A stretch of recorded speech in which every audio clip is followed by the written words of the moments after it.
Banyak dosen yang menyampaikan bahwa fakultas-fakultas yang favorit itu banyak diisi oleh orang luar. Saya lihat selama ini MPA juga kurang bergerak. Gubernurnya juga tidak fokus dia apa yang akan dia berikan di dunia pendidikan semasa dia masih diberikan kekuasaan itu. Saya tengok nih Pehtem ini berani mengungkapkan ini.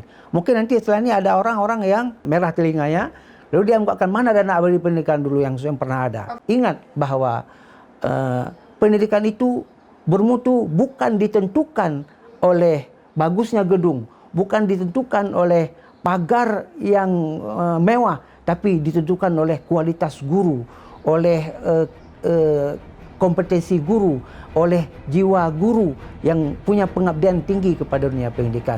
Dan ingatlah bahwa setiap kepala dinas harus fokus bagaimana menjaga markat dan hartabat seorang guru.